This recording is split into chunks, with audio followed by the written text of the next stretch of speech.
अगर बेटा बेटी न हो तो फिर औलाद की औलाद को क्या हिस्सा दिया जाए।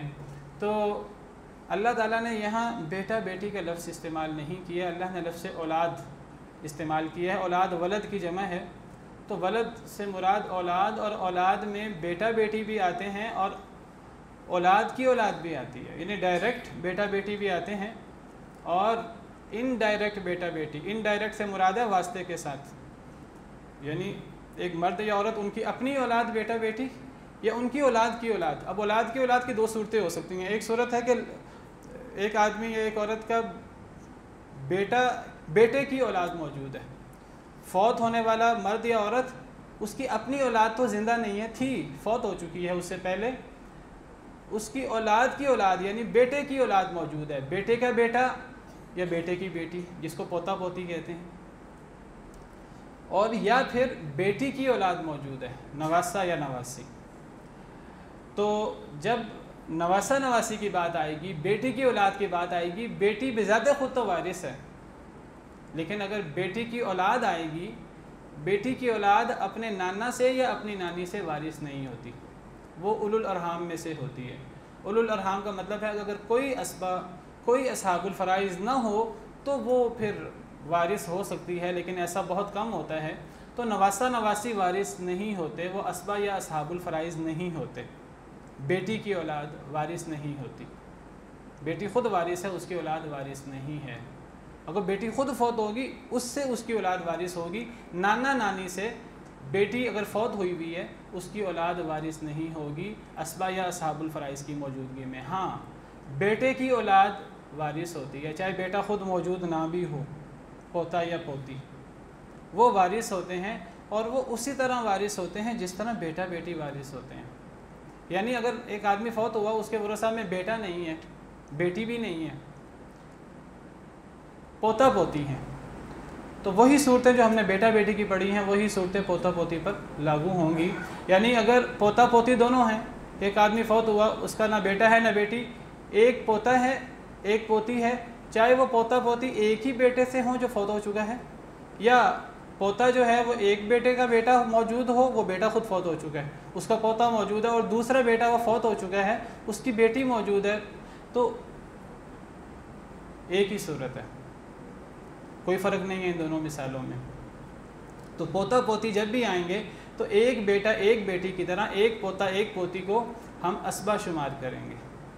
इन्हें कुल जायदाद, इन्हें असबी हिस्सा मिलेगा। अगर असहाबुल फ़राइज़ फ़र्ज़ी हिस्सा वाले मौजूद हैं, पहले उनको दे देंगे, फिर बाकी सारा माल इनको इस तरह देंगे कि पोते को डबल देंगे, पोती को सिंगल देंगे, 3 हिस्से कर लेंगे, पोते को डबल और पोती को सिंगल।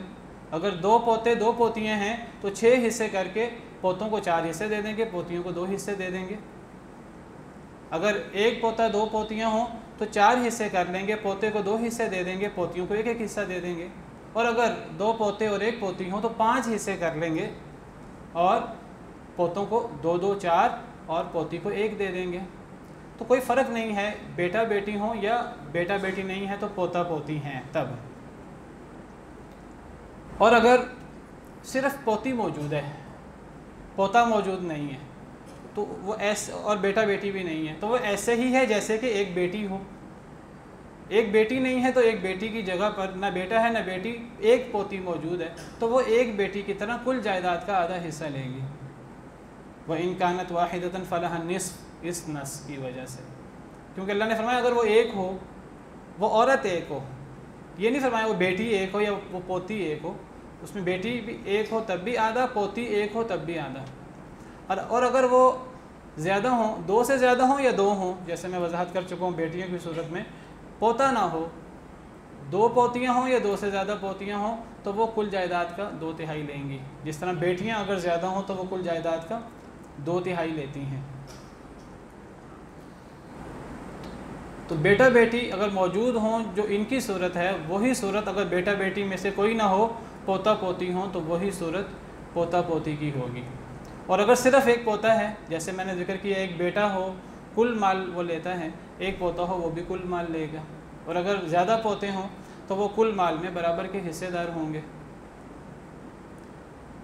अगर बेटा बेटी ना हो तो पोता पोती हूबहू उनके कायम मुकाम होते हैं।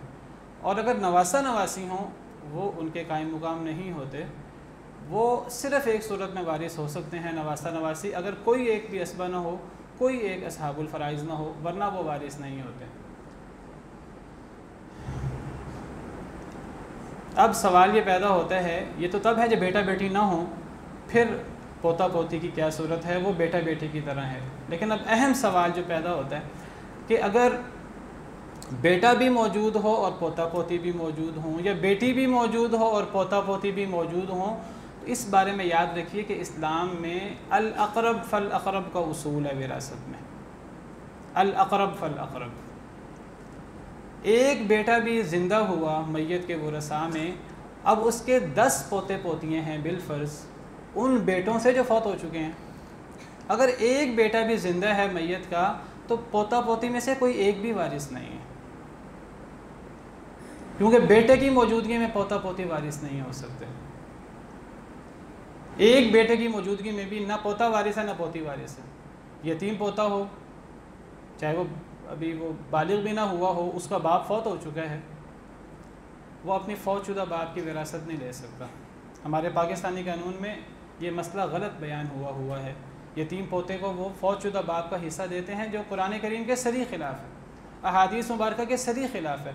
क्योंकि हदीस मुबारक सही बुखारी की हदीस है, नबी सल्लल्लाहु अलैहि वसल्लम का इरशाद है, अलहिक़ुल फ़राइज़ बिअहलिहा, कि फ़र्ज़ी हिस्से उनके हिस्सेदारों को दे दो, फ़मा बक़िया, जो बच जाए, फ़ली औला रजुलिन ज़कर, वो सबसे करीबी मर्द के लिए है।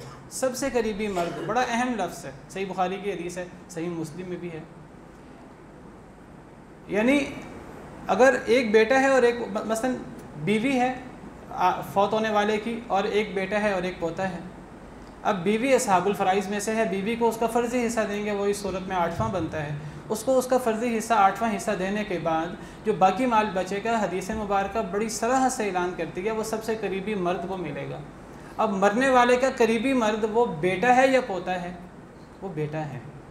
चाहे पोता छोटा है, बेटा चाहे बड़ा है, चाहे बेटा अपनी कमाई कर रहा है, पोता अभी छोटा है, वो कमा नहीं सकता।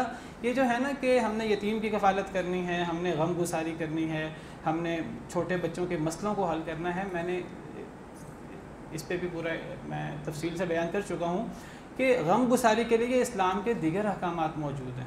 उसको हमने धक्के से विरासत से पूरा नहीं करना।